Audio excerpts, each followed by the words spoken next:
Обвинителството реши да не ги гони поренешните директори на Фондот за здравство за случајот со девојчето Тамара Димовска од Велес. Обвинението против тогашните директори Маја Парнарџиева-Змејкова и Џемали Мехази денес е повлечено, како и она против поранешната претседателка на управниот одбор на Фондот Елена Трпковска.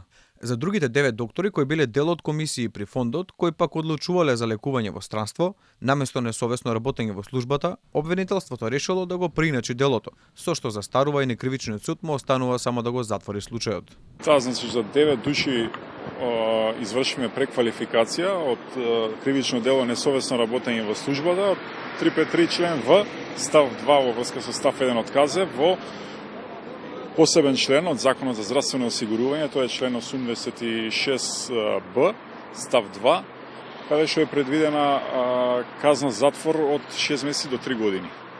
Со тоа, всушност за овие 9 души, кривично дело е застарено, бидејќи настапила апсолутна застареност. Одбраната задоволно до пилогот. Велат, малата Тамара починала дома, од трети причини за кои Фондот за здравствено осигурување не може да биде виновен.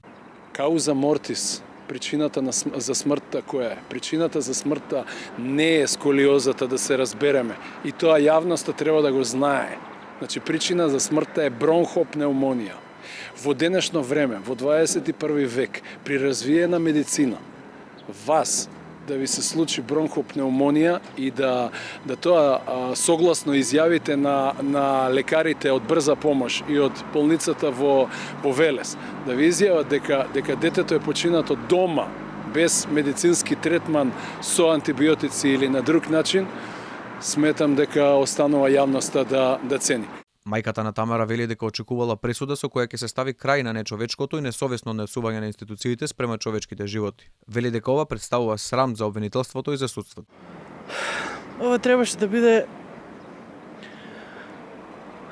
судски процес каде што треба да се докаже како не треба да се однесуваат спрема одговорните спрема луѓето и спрема децата, но сето тоа излезе едноставно ги почастија со некоја ослободителна.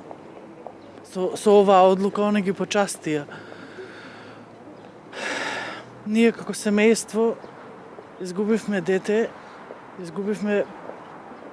влеговме во правен лавиринт во кој што крај нема. Најоштетени сме ние, бидејќи нашата Тамара повеќе ја нема. Ова е за навистина срамно. Инаку, тогашната опозицијска партија СДСМ, начело со Зоран Заев, спроведе цела пиар кампања на сметка на починатото девојче, за која обвинителството сега го повлече обвинението. И ве молам пред отпочнувањето на самиот прес, со едноминутно молчење да изразиме сочувство и покој на душата на малата Тамара. Нека е вечна споменот и славата. 8-годишната Тамара почина во 2015 година, додека за неја се водеше процедура да ја биде одобрена операција во странство. Операцијата не можеше да се изведе во Македонија и затоа се водеше постапка девојчето да се лекува во некоја странска болница на државна сметка.